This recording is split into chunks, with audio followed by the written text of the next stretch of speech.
Okay, I'll just get started then. Well, thank you very much. Welcome again. I think these have been really useful catch-ups, and it's been great to be bringing in some speakers. We had Adam Marshall, Director General of BCC, join us last time, and you know, he just gave us a fantastic insight to the work that they've been doing, supporting the government in their business support packages. And I think it's a change is as good as a rest, actually. So it's quite good to have a change from me, giving an update and have some way more interesting speakers. So I'm delighted that this morning we've got two speakers. Elin Williamson, she is, I've got to get this right, she is Business Inclusion and Growth Senior Manager at City of Edinburgh Council. In old money, that's Head of Economic Development, and she's going to give us an overview of the strategic planning for recovery for the city in terms of the economy and the work that the City Council are doing on getting some of the key sectors back up and running. We've also got Andrew Wilson, who's founding partner of Charlotte Street Partners. He's also author of the Wilson Report and an economist who likes to ask some big questions like, what's going here? Which was, I thought, a good question to ask in your paper, and a question I think we'd all like answered. So I'm really interested in Andrew's view on what the economy. I was having a kind of an argument with my daughter over breakfast this morning. She's insisting that it's going to be a V shape, and I'm insisting nobody knows. But youth always think they like to know best, so I've left it that it's a V shape. Andrew, you maybe have a different view on that one. But before I hand over, I just kind of wanted to say a few words about what's happening in the city and pick on a particular sector, which is tourism and hospitality. It is such a big sector for the city, and I think we've been hit particularly hard as this has been very fractured by the pandemic. I think I've said many times, 1.7 billion of revenue comes in to the city from tourism, 36,000 jobs, and something like 400 million pounds worth of salaries. And that's before we even look at the supply chain, which is quite extensive. So, you know, it's had a massive impact. It looks like the hospitality industry is now on standby for reopening 15th of July. So we wait and see how that goes. And in order to kind of try and get the sequencing right, there's a fair bit of work being done on the tourism strategy, being led by SIG, which is the Strategic Implementation Group, led by Adam McVeigh, who's the leader of the City Council, and supported by ETAG Action Group on really developing some campaigns to reboot the tourism economy. And very lucky to have Rob Lang, who's been furloughed from Edinburgh Airport, and he's driving the new campaign for that. And I think there's some fantastic creative campaigns that have been developed, which I can't share with you, but some really good work's been going on. So lots to keep an eye out on. ETAG have set up 5 short life working groups based around creative and assets, PR, social media, future planning, development. And there is a huge amount of work going on. The problem and the challenge that I keep giving SIG and ETAG is that how do we get the communication right? Because it's really hard for everybody in the city to know how they can play their part and contribute to this. So we're sort of taking a role in supporting this communication. Because what I've found is that there's lack of visibility on what's happening behind the scenes. People are setting up their own initiatives, and then we've got this fractured, very fragmented approach to recovery. And I think it'll be much stronger if we all come together. So we're going to be doing a huge amount of communication, putting it out through our channels. And if our partners and members could do the same, so if we can pass things to you and you can disseminate this information through your own channels, that could reach many millions. And I think that would help the city be a lot more joined up and connected. So if I could ask you to all support that. I think probably that's as much as I want to say, because I'm keen to get on with our speakers this morning. So I'm delighted to welcome Elin Williamson, who's I've just lost her. There you are. If Elin's going to talk for about 10-15 minutes, then we'll go straight into Andrew, I think, and have his presentation, and then we'll open up for Q&A afterwards. I'm really keen for this to be interactive, and even if you haven't got a question, if you just want to give a comment or an observation, please do. It's really important that we gather your views so we can pass on either to government or local authority, but that we are capturing what business are thinking. If you want to ask a question, raise your hand electronically. I think probably the best thing, and Rebecca will let you in. And we've found that it's much better if you ask your own question, because you can put the context around it, and it makes for a much better discussion. So I'm just going to hand over to Elin for her presentation. Thanks, Elin. Thanks very much, Liz, and thanks very much for welcoming me this morning. I realized it's been almost 2 months now since I last attended. I gave you all a brief overview of the economy recovery work that we've done at that point. And there's been a lot happening since then, so I just thought I would give you a bit of an update on what we've been doing since. First of all, I just wanted to kind of set the scene a little bit and say what we've been doing so far in terms of responding to the immediate needs of the public and businesses. So we've been, as you'll all be aware, administering a huge amount of grants and general support to businesses as well. Business Gateway is part of my remit, and we've been taking literally thousands of calls from people and trying to support them of moves that they can do in responding to COVID-19. So as we all know, this crisis has certainly not left anyone unaffected. We've been working with partners like Chamber of Commerce to understand the short, medium and long-term impact on sectors and businesses. Like the rest of the country, I think the sectors hardest hit are hospitality and non-essential retail. So as Liz was saying, tourism has obviously been very hardly impacted. And Edinburgh as a city has also been hard hit by unemployment. I actually received a couple of headlines yesterday, which I thought I would share with you. We've seen about 3,900 unemployment benefit claimants in Edinburgh recorded during May, and that's about half the increase that we saw in April, but it does mean that we're up by 10,600 since March. That is a 146% increase over March to May, which is a lot faster even than the Scottish average, which is 88%, and faster than any other part of Scotland. So Edinburgh has been hit very hard. It is looking a bit ahead of the trend that we projected in the beginning of lockdown. And we're not entirely sure for the reason for that, but we do seem that have a slightly lower than average share of furloughed workforce. So we're wondering if that is the connection. Could it be that the furlough scheme hasn't reached some of the sectors in Edinburgh in time to be shown in these numbers? We do have quite a high number of people reliant on sort of non-permanent jobs, which would be zero-hour works or contract work. Has they not been reached by the furlough scheme and therefore in need of unemployment support? And then we do have the possible reason, is it that some specific sectors in Edinburgh have chosen to make redundancies now and wait for the upturn instead? We just don't know, and we are again working with partners and businesses to try and understand the reasons for this, whilst also trying to address the immediate needs of people that have become unemployed and businesses that are sort of on the breadline, so to speak.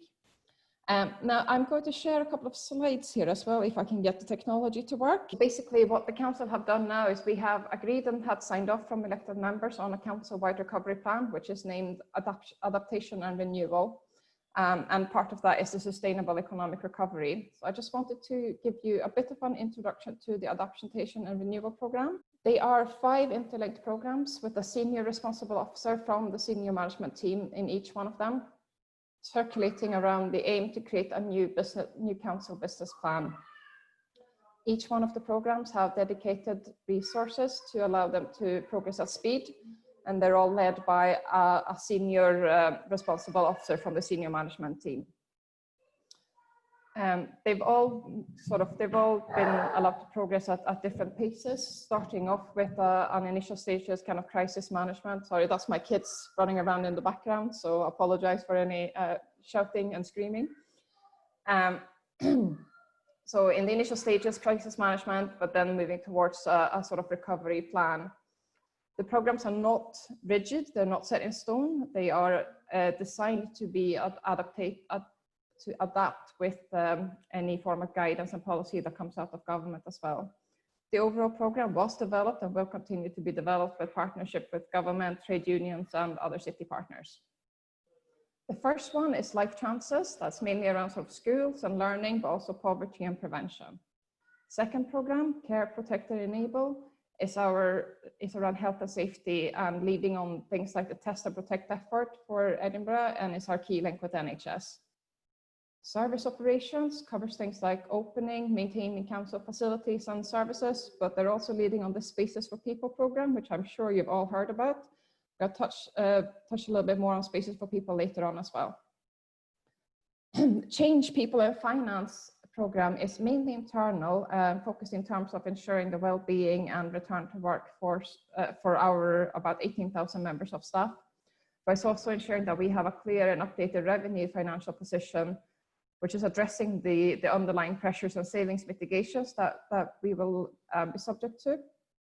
It is easy to forget that the council is not only funded by government, but also through various revenue streams, such as licensing, for example, that has all been impacted by COVID-19 as well. So we're needing to restructure the way we work in order to kind of work under different circumstances. And then finally, the work stream, which is perhaps most relevant in this setting and the one that I have been mostly involved with, is the sustainable economic recovery. When we developed that program, we were keen to do so around a couple of key principles, which is namely to lead the city and the country through and out of the pandemic, working with partners both locally, regionally, and nationally. The main principle that we wanted to build on, though, was to focus on the longer term outcomes rather than shorter term fixes. Those of you that were in this call 2 months ago will recall how we introduced a strategy for Edinburgh's economy back in 2018. And that was based on the ethos of making a fair and inclusive Edinburgh for all, where everyone can prosper. So now, even though the circumstances are markedly different, that doesn't mean that we want to sidestep that principle. If anything, it's more the opposite just now. We actually have an amazing opportunity to really build back better. I don't actually like using that word because everyone do, but it is a reflection of what we are trying to do. And we're trying to ensure that no one is left behind while we do so. So basically, we set out asking ourselves and partners a couple of key questions that you can see here. They are, I'm not going to go through them all, but it's just in general, they are sector-based and they are deliberately left very wide. We had a number of roundtables as well as formal and informal discussions with partners to build up an understanding of what priorities that we needed to take, which then led us to creating our vision. This vision is around sort of ensuring that Edinburgh's economy survives the time of COVID-19 and adapts so that people, businesses and communities can thrive in the future. Now, we did set out a very ambitious target to be net carbon zero by 2030. We still aim to do so, and we are in a good position to become the data capital of Europe. We set out a number of key priorities. Again, don't want to be reading them all out to you, but it is around creating a safe and sustainable environment, adopting the principle of circular economy. We want to accelerate building, especially of affordable homes around the city, but also around our sort of strategic locations.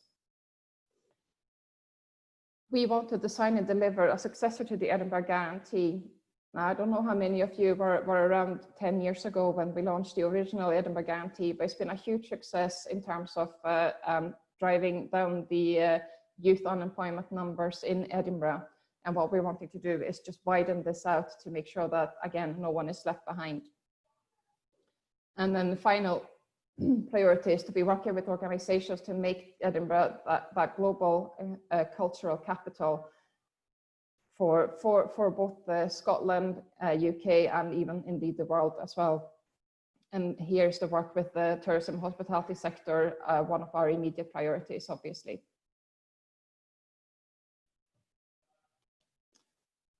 So basically what we've done is we've focused it into 5 work streams. Rather than putting the net carbon zero agenda as a separate work stream, we've tried to reflect that as a green thread, if you will, going through all of the work streams. So I would give you a little bit of an update on what each work stream have been doing and what they're focusing on. So you've got the investment and development. As I mentioned, they're working with the construction industry to understand how we can work together, ensuring housing needs are met, and also looking at the strategic developments that we've started and will be starting over the next few years. Our future cultural capital, looking to build on the rich culture history that we have in the city, and obviously working with the festivals and the tourism industry in general. But I just want to highlight that it's not culture in Edinburgh. It's not just about the festivals. It is about the museums that we have, the I'm losing the words here. Sorry. It's the museums and the various cultural venues that we have and all enjoy. Innovation is our data and software work stream. Employability and skills is the one that I just mentioned. This is where my team and I are working to revamp the Edinburgh Guarantee. So our aim for us is to have as many employers as possible in Edinburgh to sign up to the guarantee. We're not looking for people to just offer employment, although that is obviously ideal. But then other things like mentoring, access to training, work experiences, etc., and focusing on a wider target audience, not just youth anymore. We do want to help women, people with disabilities, people that have lost long-term jobs and just don't know where to start in looking for new ones. We've had some people that have been in the same job for 20, 30 years. Now their company have gone bust and they just don't know how to write a CV. They don't know how to interview because they've never had to do that before. The final work stream is around business support and resilience. And this is where we've collected a number of projects that we put in place to support businesses, both in the short term, but also for the future. So we have what we call Business Ready, Set, Go project, which is run by a regulatory team. They're working with businesses to plan ahead and be ready to adapt their businesses for any new health restrictions that are introduced or any new preventative measures. Their aim is to clearly communicate with businesses who will be able to open, when, clarify what the public can expect to see, and encourage everyone to cooperate with the restrictions that are put in place. We also have a procurement project here. That's where we're looking at new procurement policy for the council. This was launched back in February or March, and we're just looking at sort of revisiting that and ways to reprioritizing the actions from it. They're also looking at things like the supply chain. As Liz was mentioning earlier, supply chain has been quite heavily impacted in all sectors. So what things can we do around sort of using more local providers? Under this work stream is where we've also tied in with the work that's done on the places for people that I mentioned earlier. This is owned by the Service Operations Programme, but our role here is to try and act as the voice of the businesses in developing the program in Edinburgh. We do recognise that we need additional growth space for people to move about freely, but we also try to emphasise the fact that businesses need extra space to operate on. It's not just about putting tables and chairs outside the premises. It's around making sure that it's safe for people to, for example, queue to get into businesses. And also making sure that people can get to and from businesses. Sorry. So we have been working with the Chamber of Commerce to tie in a couple of seminars around the transport requirements.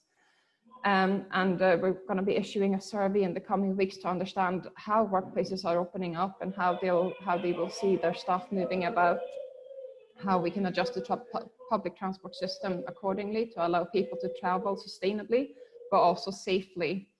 Not everyone can cycle or walk to work, so we need to have solutions that work for everyone. I believe it's something like 50% of the Edinburgh workforce are actually traveling in from outside of Edinburgh, so we need to make sure that we can address their needs as well. Now, the last project under this work stream is a Shop Local campaign. That's very much in the early stages yet, so I don't have any details of what we will be doing there, but the aim is to be working with the town centres in Edinburgh to be driving this forward. So basically, that's a bit of a whistle-stop tour on the recovery work that we've been doing so far, and I'm happy to take any questions or comments. That was wonderful. Thanks very much. And I think there's a lot to pick up there. I mean, it's phenomenal the amount of work that is going on. And we as a business community need to be part of that and contributing to. It's not just government and local authority that can provide the solutions. It's actually the business community and citizens getting behind it as well, which is a role we want to play in making those connections. So if I can hand over to Andrew now, you all set up for your screen sharing. Morning everyone, nice to see you all. Okay, so I think hopefully the Chamber has sent around our note that we put out at the tail end of last week, just with our outlook, but I'll speak around that, but I'll open for the purposes of entertainment with a nice picture, if I can. You who love the West Coast will recognise the Corrie of Wrekin, which is, as you may know, the third largest whirlpool in the world, and its near neighbour Little Corrie of Wrekin is actually defined as unnavigable by the Royal Navy. And so this is our sort of metaphor at the moment for what's happening to our country and indeed the world, because it's difficult to navigate what we're facing at the moment. And what causes a whirlpool are two competing movements of water. And if we regard health and its crisis and the economy and its crisis as competing forces, then our view is that we will be sucked down into the vortex. We have to regard both the health crisis and the economic crisis as twin goals to solve. And we, can have a lot of support and no envy for those charged with judging on behalf of us all how to balance these two, sometimes what feels like competing forces, but as we think through the challenge, we can see that they may not be. If we move too quickly to unlocking and the virus escalates again, then it could cause significant damage. If we take too long, it could cause very significant damage. My view is that the economic consequences of COVID will kill more people, many, many more people than COVID. So that's the metaphor to have in mind. If we think about the OECD report, as you will know, this is the organisation of the 37 most developed industrialised countries. It predicted that for 2020, the United Kingdom would be the poorest performing economy. Add into that the decision to go ahead with exit from the single market in the January of next year, which the OECD advised against. And you can see a double whammy for businesses in the United Kingdom of both COVID and then the choice to go ahead with Brexit, which gives a very difficult outlook overall. Within that, for Scotland, my view is that it will be even more difficult still, chiefly because of our concentrations in exposed sectors, obviously tourism and hospitality, but also oil and gas, which is a very difficult period accentuated by this crisis. Just out this morning, sharing again, moving my pages, this is the picture for, nothing you won't know, but the UK economy announced a few days ago, ONS announced a few days ago, a 26% drop in GDP. The Scottish Government this morning, 9:30, just announced 24%. This is for March and April. I wouldn't get overly excited about that marginal improvement or marginally less bad picture compared to the UK. I think we might be cushioned a touch because of both the furloughing of the sectors where we're exposed, and also our public sector is a bit bigger than the UK and obviously is protected. And also the stats just might not be accurate. These numbers are, when you know how they're collected, they can be, I wouldn't look for point accuracy as my point. The overall picture is clear, which is a desperately difficult economic position. GDP, remember, is not just an abstract, it is all of the wages and all of the profits of all of the businesses. So that's the best way to understand GDP.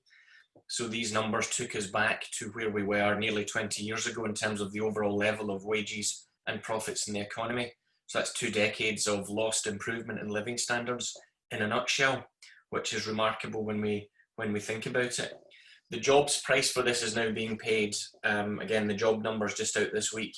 UK unemployment at 2.8 million. The worst of the shakeout in the 1980s, 1982 I think it was, it peaked at 3.2 million. So we're not far away at what felt like a crisis then, if you remember mass unemployment then, concentrated in regions like the central belt of Scotland and the north east and northwest of England. This obviously will be more widely spread. It remains to be seen whether it is as long lasting, but it feels to me to be I think we'll get well above the level of unemployment as it is at the moment. At peak in the Great Depression in the 1930s, it was 3.5 million, I think we'll get well above that at UK level. Obviously, in the 1930s, our country was much smaller in terms of the number of people. We had no welfare state. Women tended not to work as much. So the numbers then were obviously in intensity much worse. But it does kind of hit home if we're going to have upwards of 3.5 million people unemployed. And when you think about the average household size, that would mean knocking on for 9 million people for whom the pain of unemployment is real in the next few months. So that's the, I'm afraid that is the picture. If we turn to our sort of, our outlook, hopefully this will pop up. Yep. So you'll have seen this in the paper if you've read it, but there's our outlook for the economy. And what you can see there, Liz, is that we don't agree with your daughter that there will be a V-shaped recovery. We did see a lot of city forecasters saying V-shaped recovery. The Americans very excited about a V-shaped recovery. If you look at the markets, equity prices in particular, you'll see that they signal there might be one. And we think, and I think a lot of market participants think, that that's overheated. For what it's worth, on a personal level, I sold every UK stock that I hold that was above water yesterday, because I think the markets are overpriced if you care about those things. It looks to me that the phase we're currently entering into is reset as we begin to open the economy up. The reason we've said that the level of output can continue to fall is because as we open up, as the furlough is lifted, we know that companies are reaching breaking point now in terms of redundancy plans. They have already been announced. Companies are starting to close. I think many small businesses often go unnoticed by city forecasters or those that are looking at numbers rather than Main Street UK. And it's impossible to bounce back if your business has failed. If you're in your 50s or 60s and you've spent your life building your business and COVID has killed it, the idea of you going again is, I think, going to be a difficult one. And if you can survive, or indeed you can start a business again, if you bear risk, then the caution you will feel to hold more cash in your balance sheet, maybe to employ less people in long-term contracts, again will hold living standards back, understandably. And the overall economy is going to become more conservative. Policy made the banks do it in the aftermath of the financial crisis. I think people will want to do it with their businesses, so holding more money on the balance sheet. With your supply chains, people are more likely to want to have supply chain security with stocks rather than rely on just in time, and therefore McKinsey are calling this just in case supply chain management. So it all points to longer term slowdown. And then if we think beyond the local into the global, the picture that bothers me is that we're seeing all the signs around the world of economic nationalism, barriers to trade going up. I don't know if you saw last night, but skirmishes on the Indian-Chinese border for the first time in 40 years. Real risks, political risks of populism all over the world, really. And the lessons of the Enlightenment, which we had in Edinburgh, 1776, America declares its independence. Adam Smith in Edinburgh publishes The Wealth of Nations, and his main thesis is, barriers to trade are a bad thing. Countries should do what they're good at and trade their best with the other countries that are good at what, at different things, specialization. And the risk just now is that we forget all of that. And the lesson of history is if we forget that, then we all suffer. So that's the macro picture, if you like. I think turning to what comes next, if you like. Well, we've already heard some excellent work going on with Edinburgh City in terms of policy planning. I think I imagine that the government, north and south, feel overwhelmed by what they're contending with in the short term. So how I would think about it are effectively two bits. The first is, how do you unlock safely? How do you get businesses through? And that just takes a monumental effort in every community in the country, supported by government. It takes resource, obviously. It takes understanding. It takes the engagement of government with business. And I have long-standing concerns that writ large in many countries, certainly across the UK and here, that the governing sector doesn't always get the private sector. That what it takes to bear risk and put your life on the line to start a business is not really understood, often by policymakers. And the level of respect for people who bear risk and create enterprise is not what it should be across the political spectrum for a whole variety of reasons. And this is not in any one political party, it's across the board.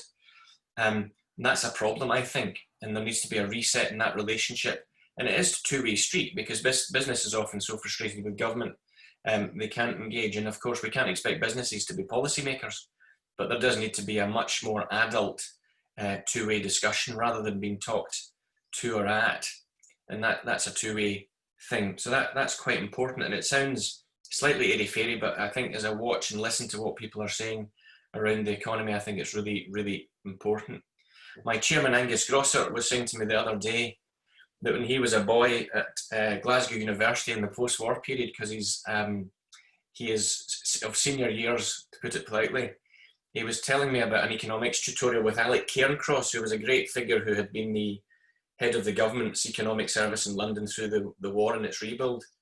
And he'd asked the tutorial, you know, right, what do you think got Germany back on its feet after the war? And the young, typically men in the tutorial were saying, was it the Autobahn construction? Was it the fixing of this, the investment in that?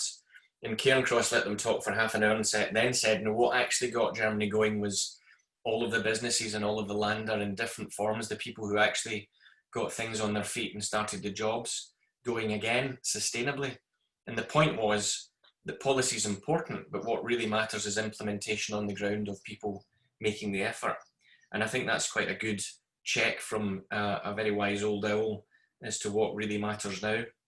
But beyond the immediate, there then comes the recovery. We heard from the previous speaker just about Ellen from the idea of building back better. And I think what we mean when we hear that, or what we hear when we hear that, is that the economy that went into this crisis was already unsustainable. We know that the forces of climate change meant that how we were growing was unsustainable. We know that inequalities between countries, between regions, between genders, between, crucially, generations, had got to the point where legitimacy for the way we're running ourselves was at breaking point. Hence Brexit, hence Trump, hence populist politicians in Brazil, Hungary, and all around much of Europe. So we knew this was unsustainable. Add to that demographic challenges, the technological changes with automation, and we can see that the economy has to shift. And this crisis has accelerated that. So big choices will require to be made, and they're very difficult to make in any country, but particularly in Scotland, where with devolution we have a goldfish bowl magnifying every decision. And the biggest and most powerful force in policy in Scotland is what we did yesterday.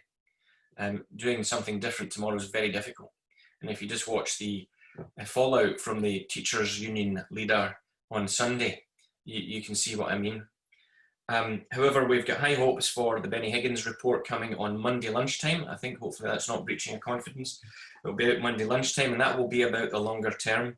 And for my money, Liz, the single most important issue facing the economy for all of us is access to capital, because the one silver lining right now is that governments everywhere can borrow virtually free money. Interest rates on government bonds is cheaper than the rate of inflation typically, or not far off it. Inflation, by the way, is just down to 0.5% today. So you can borrow at about the rate of inflation. And if you can invest that for a return, then of course you've got the beginnings of a sustainable future. I am encouraging the Scottish Government not to be thinking about just borrowing to cover gaps in the budget, maybe £500 million here or there. I think we need tens of billions of pounds on the balance sheet now while it's still available. The government bonds in London are 7 times oversubscribed just now. For every £1 they offer, the market wants 7. I think they should be taking that demand while it's going, because big companies around the world and countries around the world are accessing it, and the demand can't go on forever. So I think the government in London needs to put it on the balance sheet. North and South need to work with each other like never before. And then we need to look to where we would invest it, because we need to invest it for sustainable reasons, not just to put into the black hole of tax revenues being so low. So then think through where Edinburgh would use it, obviously infrastructure, digital, supporting those businesses we want to see through that are good businesses that might fail in the short term for cash flow, investing in our university sector, our third sector, and so on. That would be an important debate to have, as to how to use the historic opportunity we've got to get lots of capital into the front line of the economy. And that's the one encouragement and hope that I've got. And I just shiver that politics will get in the way, or that officials at Treasury who hate this sort of thing won't allow it, that our officials here won't fight hard enough with the Treasury. So they're my headline thoughts. I don't know how I'm doing for time, Liz, but that's my headline thoughts. How we conclude in the paper is that you know, the Corrie of Wrekin nearly did for George Orwell. So you will all know that he went to live at Barnhill on Jura to write 1984. And he had a boat trip with his son and it capsized in the Corrie of Wrekin and they were almost done for. But he managed to escape its pool and a fishing boat picked him up and he lived to write the book and tell the story. I think fundamentally we have got the wherewithal to pull it together. You know, the country is full of talent. The political system is capable. We've got a very, very good central bank. We need the politicians to bang their own heads together on a plan of attack. The quote we end with is from an American sportsman. I actually don't have it written down, but from the top of my head, it's words to the effect of being positive in a negative situation is not naivety, it's leadership. And I think right now, countries, the world, companies, Edinburgh needs leadership and people to work and support each other through it. So that would be my take. Thank you very much, Andrew. Gosh, it's amazing how much we can get through in about 10, 15 minutes. And it's a shame that we're kind of probably only about 15, 20 minutes left to get some discussion going, because that really raises a huge number of concerns. Just going back to you, Corrie of Wrekin, I know it well. I visit the Crinan canal and go out in a little jib boat onto the Corrie of Wrekin every year, and it is a spectacular part of the country and just a reminder of what we've got to protect as well. So if I can just open it up, I'm sure there's lots of questions, lots that people might want to contribute after those two presentations. Anybody want to come in?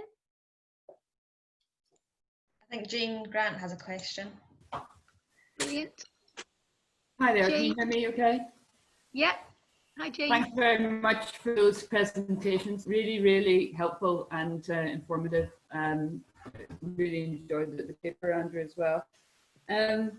Obviously, talking about life chances, I mean, there's a huge issue around school children getting back to school. Edinburgh has been heavily criticised this week about, you know, some of the numbers around that.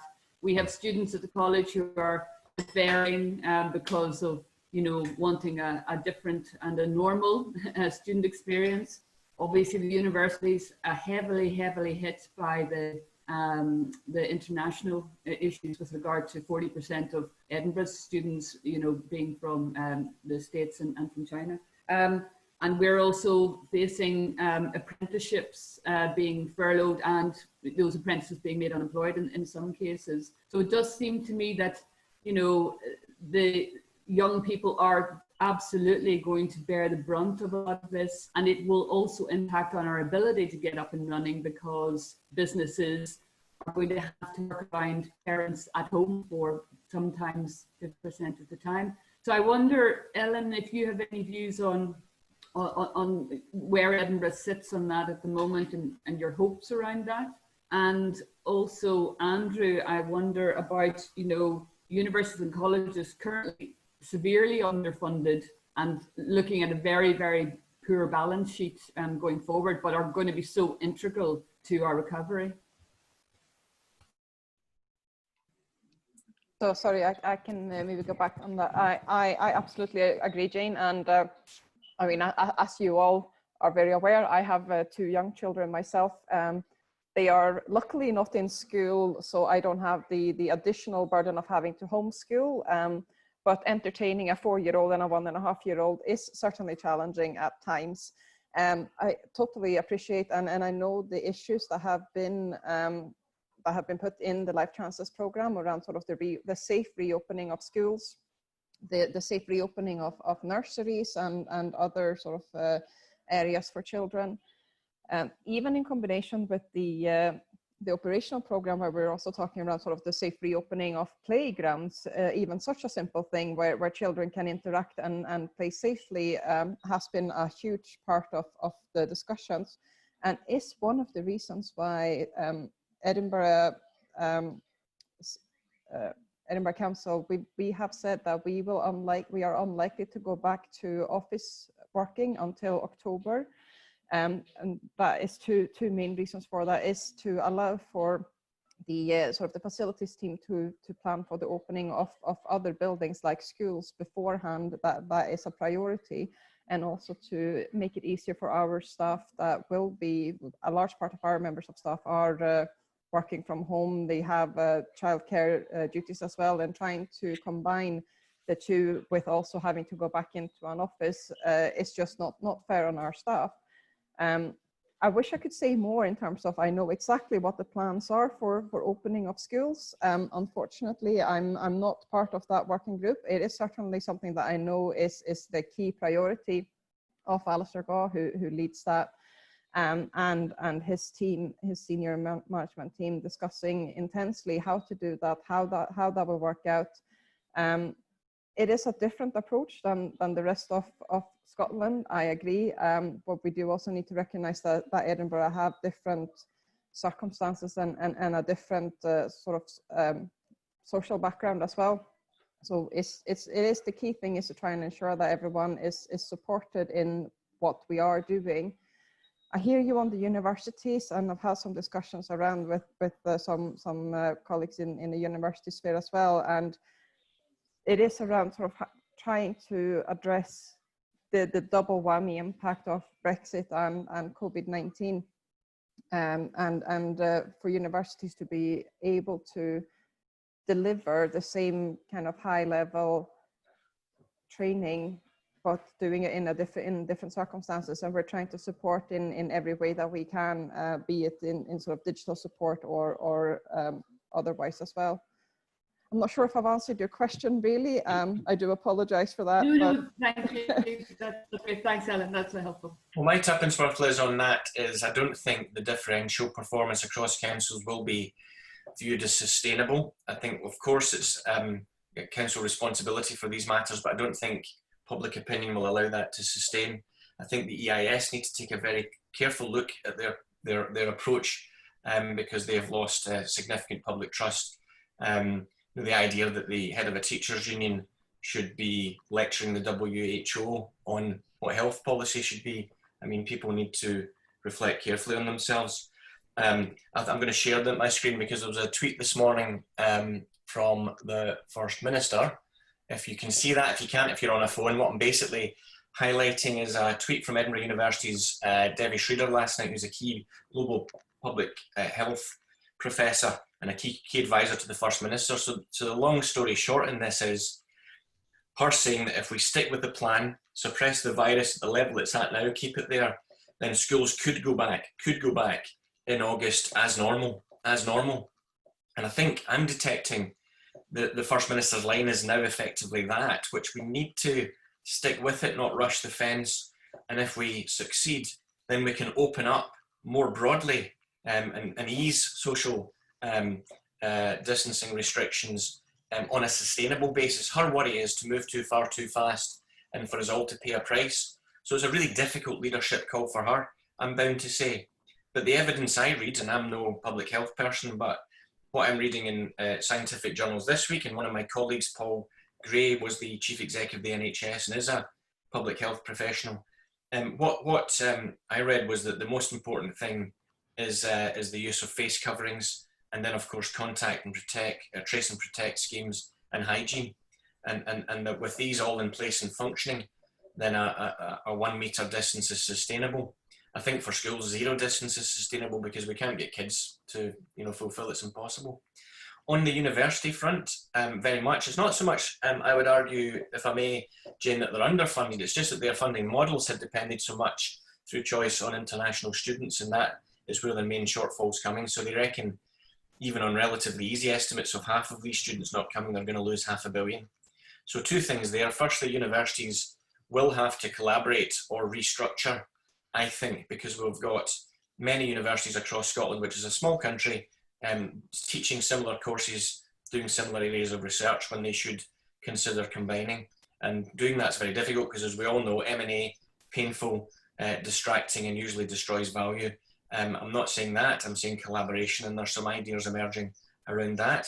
And then secondly, my bonds and investments point is that if we can fund particularly the ancients with a university endowment change the model from revenue spending to an endowment which is invested, then potentially we could pay for everything else out of revenue and they could manage long term. It would take quite a lot of money, hence the tens of billions that I think we need to raise, but it would be a better model and more sustainable for them because they are potentially one of the foundations on which our future economy will rest. Thank you very much. Andrew, just kind of picking up a point you raised about schools potentially going back to normally in August. What's your thinking about the second wave? Because I know back in March when I was speaking with Andrew Kerr, Chief Executive of the City Council, he was predicting, or the information he'd had was by mid-June, our hospitals would be overwhelmed. The city would be a very ugly place. It would just go. It was such a bad picture. That hasn't happened, obviously, because measures have been taken. But the thinking now is that there's going to be the second wave coming. Is that worst case scenario? What's the likelihood of that coming towards the end of the year? Well, again, I'm not a public health scientist, but the behaviour of equivalent viruses in history suggests that there will be more than one shot at it. Some of the evidence coming out of other countries are that it can reappear.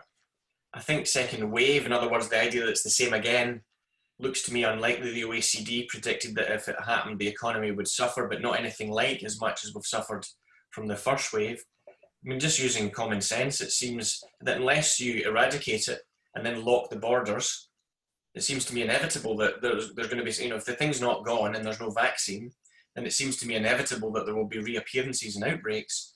But that if you've then developed one, capacity on the intensive care units, and two, more importantly, the trace and test protection scheme, that means you can isolate and deal with a problem on a localized basis, then we won't need to relock the economy overall. The tonal worry I've got is that by necessity, to get people to comply, we've had to basically get people to be scared. And I worry about unlocking and people becoming unscared, if you like. And then again, mentioning the second wave, I worry about these things, especially when you watch the scientists and you realise they don't agree with each other. Last night on the BBC, Carol Sikora, who's at, I think, Oxford or one of the big universities down south, basically saying he doesn't see a second wave. And so that's a toughie. I think we should, get towards a sustainable position and then invest everything in our contact tracing and testing regime. Can I just come in very Thank you. quickly on that, Liz, and just say, my understanding is that the NHS, as the council and as most of us are preparing, is a case of hope for the best but prepare for the worst. So yes, we are all hoping that there will be no second wave and that we can reopen schools in August, but we need to take the preparations as if that's not going to be possible. To a certain extent, it might feel like we're preparing for something that might never happen, but it is around making sure that if that happens, we're not being taken by a complete surprise. So that is a lot what both the NHS preparation work and sort of things like school opening and return to work is about for us. Brilliant, thank you. I just see in my chat, Les Bain from Accenture, you've got a question. Can I bring you in, Les? Yeah, no problem. Hi guys. Probably a question for you, Andrew, first, and then Ellen, or just a discussion point. I think my view is that we know that money will come. Yeah, I think that's like a guarantee, and we also probably can guarantee it's never going to be enough. Yeah, and so we'll wait and find out how much money is going to be available to invest in the recovery, and we know it's never going to be enough. But one thing that I don't think exists, and I'm keen to sort of get people's views on it, is the precision of where that money is going to get spent and for what purpose, right? Because I think, you can say, well, we're going to spend the money and we're going to help companies survive this crisis, but ultimately, what's the kind of goal of the recovery, number one? And then where are we going to spend that money? And for what outcome are we hoping to spend that money? And I feel that there's a lot of emphasis on can we get money and where are we going to get money, and maybe not enough emphasis on where are we going to spend it, and not enough emphasis on how are we going to help people spend it effectively, right? Because there's a risk that the money gets spent on just patching up the problems of the past as opposed to building for the future. So I'm kind of keen to get your view, Andrew, on that. And then, you know, with Ellen, I think then it's back to when we look at all these initiatives going on, I just wonder if there's too many and we need to refine it and focus, right? That's a very good point. There's clearly a job for Accenture here in helping government get the money to where it needs to go. I've got some things to say about bigger items, but I think the hardest bit, which you've identified, is how do we help recapitalise all companies, not just the biggest, where it's obviously easier to recapitalise a quoted stock where you can do it through the markets. It's more difficult to do for SMEs.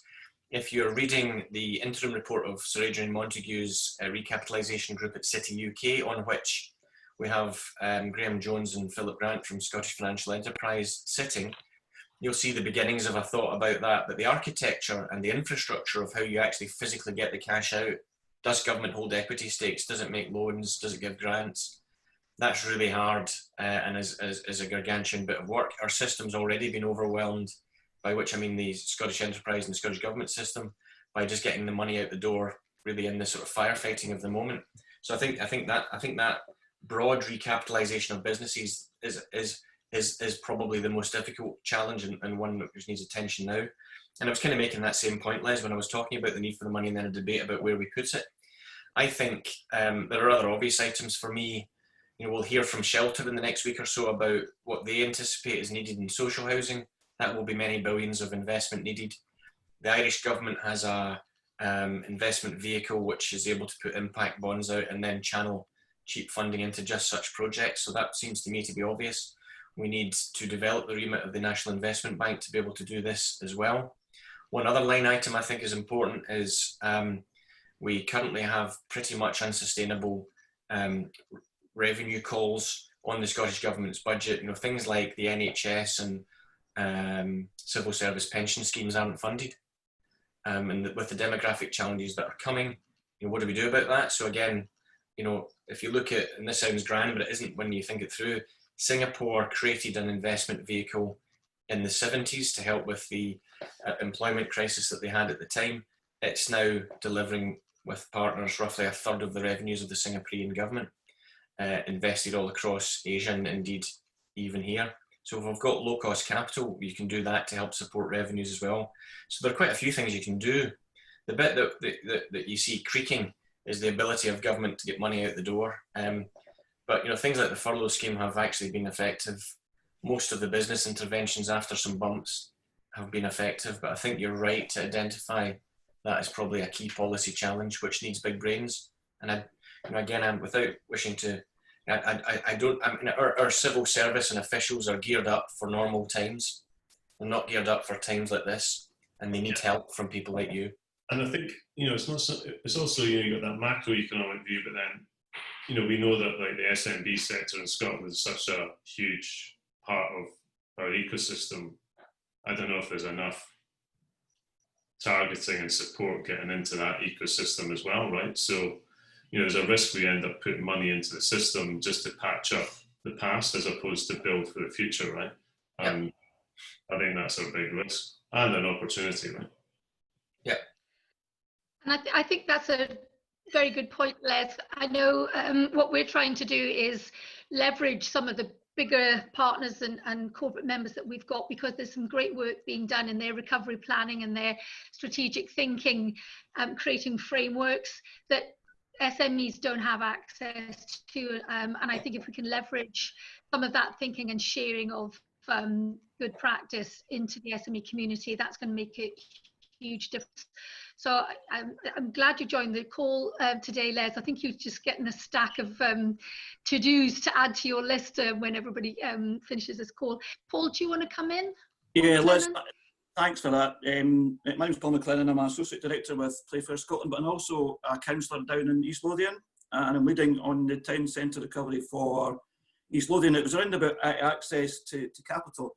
Obviously, local authorities have the ability to borrow money just now, probably more powers than the Scottish Government. A number of years ago, we set up a loan fund, an arm's length loan fund, which lends to SMEs. And that was set up on the back of the last credit crunch. I think there's an ability for local authorities to go out and borrow money from the market and be able to have a loan book going out to local companies. What we are doing, for example, is we're lending to companies but giving them a 12-month deferment period.